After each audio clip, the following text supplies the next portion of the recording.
You are watching Maulana Anis Bilgrami. Please subscribe. Also, don't forget to like, comment, and share.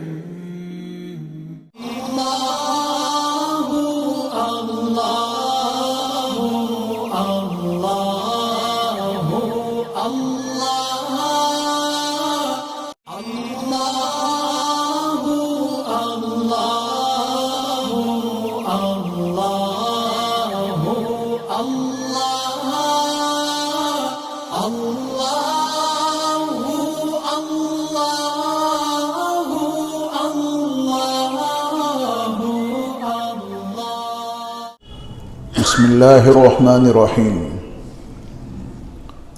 الحمد للہ رب العالمین والصلاة والسلام علی سید المرسلین وعلی آلہ واصحابہ اجمعین اما بعد۔ کسی سے بھی محبت کی بنیاد معرفت ہوا کرتی ہے۔ یہ ممکن نہیں کہ آپ کسی کو پہچانے بھی نہیں اور آپ کو اس سے محبت ہو جائے۔ معرفت لازم ہے کسی سے بھی محبت کرنے کے لیے، وہ کوئی شخصیت ہو یا چیزیں ہوں۔ بہت ساری چیزیں ایسی ہیں جن کو ہم اور آپ بالکل نہیں جانتے نہیں تو اس کی دل میں طلب بھی نہیں پیدا ہوگی۔ جس چیز کو آپ پہچان لیتے ہیں، اس کے فوائد جان لیتے ہیں، تو پھر اس سے محبت بھی ہو جاتی ہے اور اس کی طلب بھی پیدا ہو جاتی ہے۔ اور جس چیز کو جانتے ہی نہیں، وہ کتنی ہی قیمتی کیوں نہ ہو، سامنے ہوگی، قریب ہوگی، نہ اس سے محبت ہوگی اس چیز سے، نہ اس کی کوئی طلب اور اس کے پانے کی تمنا دل میں پیدا ہوگی۔ تو کسی سے بھی محبت کی بنیاد کیا ہے؟ معرفت، پہچاننا۔ جب تک پہچان نہیں تب تک محبت ہو ہی نہیں سکتی۔ ہمارے حضرت مولانا پیر ذوالفقار احمد صاحب نقشبندی حفظہ اللہ نے واقعہ سنایا۔ تقسیم ہند پر بہت سارے گھرانے اجڑ گئے، بھائی بہن سے بچھڑ گئے، باپ بیٹے سے علیحدہ ہو گئے۔ بڑا خوفناک حادثہ تھا اور بڑا خوفناک منظرنامہ تھا۔ پڑوسی ملک میں کوئی صاحب تعمیراتی کام کر رہے تھے اور ایک بڑے میاں جن کا کوئی گھر نہیں، کوئی در نہیں، وہ اس تعمیراتی علاقے میں پہنچے۔ ایک نوجوان ان کو دکھائی دیا تو بڑے میاں نے ان سے کہا کہ میں در در کی ٹھوکریں کھاتا پھر رہا ہوں اور اسی حال میں بوڑھا ہو گیا، اب ہمت نہیں کہ کہیں جاؤں، لوگوں سے کچھ سوال کروں اور اس سے میں اپنا گزارا کروں۔ آپ کی بڑی مہربانی ہوگی کہ جہاں یہ آپ کا اتنا مٹیریل ہے، یہیں مجھے کہیں رہنے کی جگہ دے دیں، کچھ نہیں چاہیے، کوئی تنخواہ نہیں چاہیے، بس مجھے دو وقت کی روٹی مل جائے۔ تو اس نوجوان کو ان بڑے میاں پہ ترس آیا۔ جہاں اس کا مٹیریل رہتا تھا، اس نے چھوٹی سی اینٹوں کی جھوپڑی بنا دی کہ اس میں رہو، اور ان کے کھانے کا اس نے انتظام کر دیا۔ نہ کوئی تنخواہ، نہ کوئی اور چیز، بس کھانا کپڑا وہ نوجوان ان بڑے میاں کو دے دیا کرتا تھا۔ اس نوجوان کی جو ماں تھی، وہ کبھی کبھار اپنے ایک بھائی کا تذکرہ کرتی تھی اپنے بیٹے کے سامنے، اسی نوجوان کے سامنے، جس کا تعمیراتی کام چل رہا تھا۔ میرا ایک بھائی تھا، پہلے سے ہی اس کے قصے سناتی رہتی تھی اس کی ماں، اور تقسیم وطن پہ ہم دونوں بچھڑ گئے، آج تک نہیں مل سکے۔ نہ جانے میرا بھائی کس حال میں ہوگا، نہ جانے کن پریشانیوں سے گزر رہا ہوگا، نہیں معلوم کہ وہ زندہ بھی ہے یا مردہ۔ اس نوجوان نے ایک موقع پر ان بڑے میاں سے پوچھا کہ آپ یہ بتائیے کہ آپ آئے کہاں سے ہیں، کہاں سے آپ کا تعلق ہے؟ تو ان بڑے میاں نے پنجاب کے حوالے سے اپنا تذکرہ کیا کہ ہم وہاں کے رہنے والے ہیں، بس تقسیم وطن پہ پورا گھر اجڑ گیا، میری ایک بہن تھی، نہیں معلوم کہ وہ زندہ ہے یا مردہ، پتہ نہیں کس حال میں زندگی گزار رہی ہوگی۔ اس کی شکل ایسی، اس کی شباہت ایسی، ہم دونوں میں بڑا پیار تھا، ہم دونوں بھائی بہن بڑی محبت سے رہتے تھے، لیکن جب سے بچھڑے ہیں تو آج تک نہ مل سکے۔ یہ باتیں جب اس نوجوان نے ان بڑے میاں سے سنی تو اس کے دل میں یہ احساس اجاگر ہوا کہ کہیں میری ماں اور یہ بڑے میاں ہی تو وہ نہیں ہیں دونوں۔ مزید گفتگو ہوتی رہی۔ ایک دن اس نوجوان نے اپنی ماں سے کہا کہ ایک بڑے میاں ہیں جو وہاں تعمیراتی سامان کی نگرانی بھی کرتے ہیں، اور ایک چھوٹی سی جھوپڑی اینٹوں کی میں نے بنا دی ہے، اس میں وہ رہتے ہیں۔ تو ماں جیسے تو اپنے بھائی کا تذکرہ کرتی ہے ایسے ہی وہ بڑے میاں اپنی ایک بہن کا تذکرہ کرتے ہیں، مجھے کچھ احساس ہو رہا ہے کہ تم دونوں بھائی بہن تو نہیں ہو۔ ماں نے کہا کہ بڑے میاں کو گھر لاؤ، دیکھیں کون ہیں وہ نوجوان ان بڑے میاں کے پاس آیا اور آنے کے بعد کہا کہ ایسا ہے، آپ جس بہن کی تلاش میں ہیں، جس کے فراق نے آپ کو نڈھال کر دیا ہے، بہت ممکن ہے کہ جو میری ماں ہے وہی آپ کی بہن ہو اور جو آپ ہیں وہی میری ماں کا بھائی ہو۔ گھر چلو، امی بلا رہی ہیں، میں نے آپ کا تذکرہ کیا وہاں، بہت پہلے سے میری ماں اپنے بچھڑے ہوئے بھائی کا تذکرہ کیا کرتی تھی، آپ ایک بہن کا تذکرہ کرتے ہیں تو دونوں مل لو، آمنا سامنا ہو جائے۔ جیسے ہی وہ نوجوان ان بڑے میاں کو اپنے گھر لے گیا، اس خاتون نے ان کو دیکھا تو وہ کوئی اور نہیں، وہی اس کا حقیقی بھائی تھا، وہی اس کی حقیقی بہن تھی، دونوں آپس میں چمٹ گئے۔ حضرت پیر صاحب فرما رہے تھے کہ جیسے ہی ان کا تعارف ہوا، وہ دونوں ملے تو نوجوان اپنے ماموں کے قدموں میں گر گیا کہ معاف کیجئے گا، میں نے آپ کو پہچانا نہیں، آپ تو میرے ماموں ہیں، میں آپ کو ایک نہایت پرلے درجے کا ملازم سمجھتا تھا، نہ کبھی ہم نے آپ کو اچھا کھانا دیا، نہ اچھے کپڑے دیے، ایک ملازم کی حیثیت سے میں نے آپ کو ایک جھوپڑی میں ڈال دیا تھا، معاف کرنا ماموں۔ پھر ان کو اپنے گھر میں پورے اعزاز کے ساتھ میں رکھا۔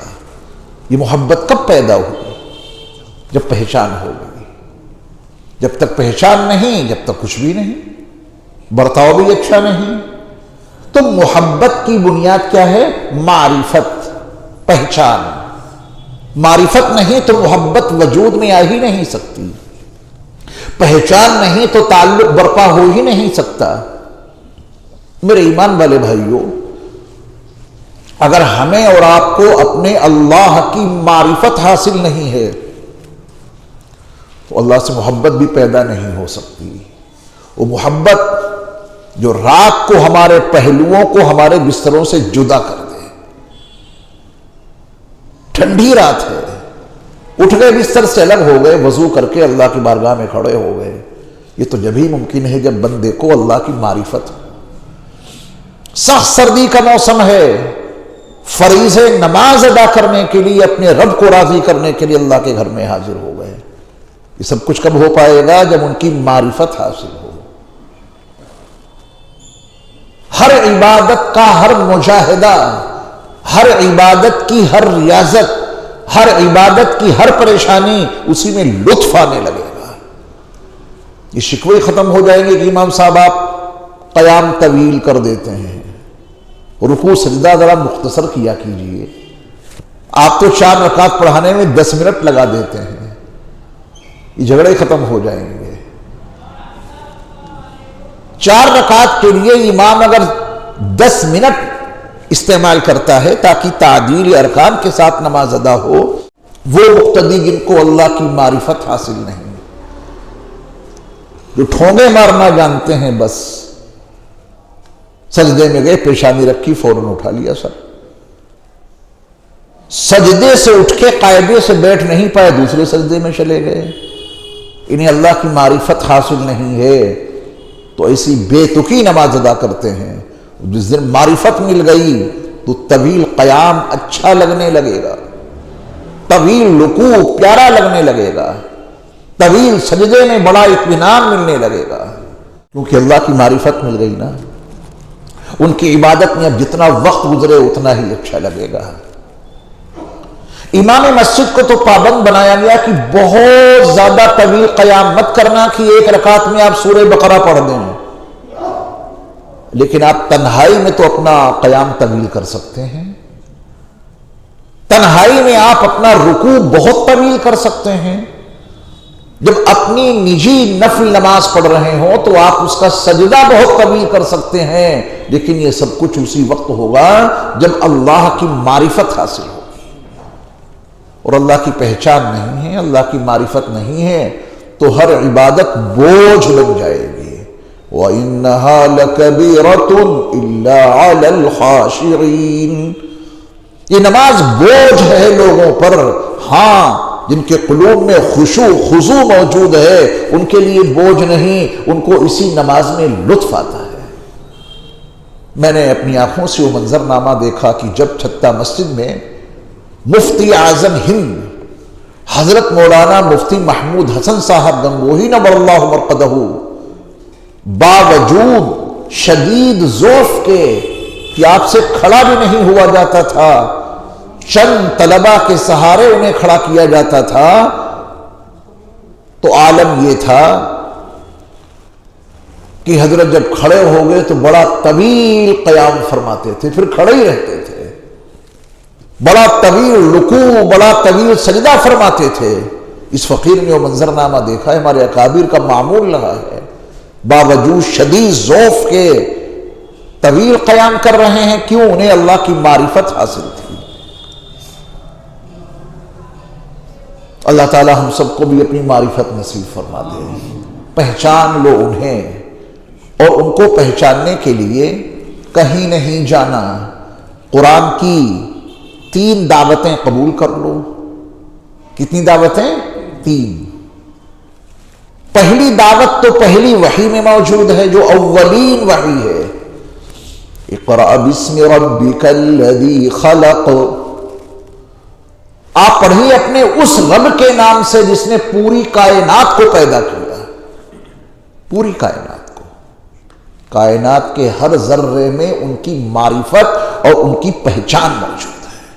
کسی چیز کو آپ اٹھا لیں، گندا سندا کھیت اور اس میں سڑا ہوا بدبودار گوبر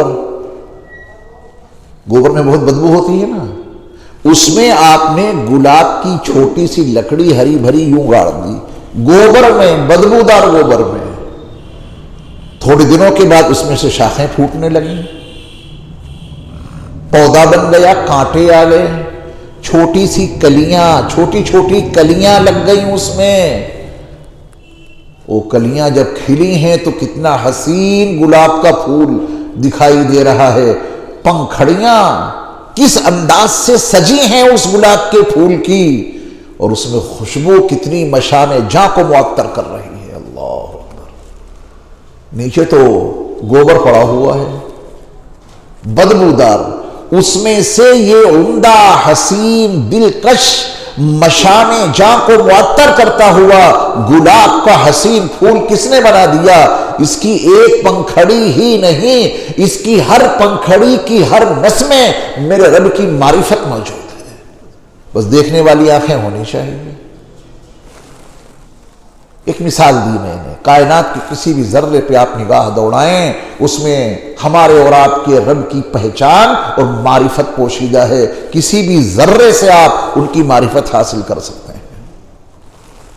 ایک دعوت تو یہ ہو گئی، دوسری دعوت ہے اپنے وجود پہ غور کر لو، فَلْيَنْظُرِ الْإِنسَانُ مِمَّا خُلِقَ، اپنے وجود پہ غور کر لو، کس مٹیریل سے بنائے گئے ہو۔ مٹیریل کی بڑی اہمیت ہوتی ہے نا، ایسے مٹیریل سے اللہ نے ہمیں اور آپ کو بنایا ہے کہ وہ مٹیریل دنیا میں کہیں مل ہی نہیں سکتا۔ ایک بال ٹوٹ جائے، نکل جائے، اس جیسا بال دنیا میں کہیں سے مل جائے گا؟ نقلی چاہے جتنے لگا لو آپ۔ ایک دانت ٹوٹ جائے، دانت پوری 32 بنوا لیجئے، وہ گھس جائے گی، 80 سال میں نہیں گھستے والے دانت، گھستے تو ہیں لیکن میرا رب ان کی ربوبیت ہر وقت کرتا رہتا ہے، جتنے گھستے ہیں میرا رب اتنے ہی بڑھا دیتا ہے۔ جوتے ہم اور آپ پہنتے ہیں،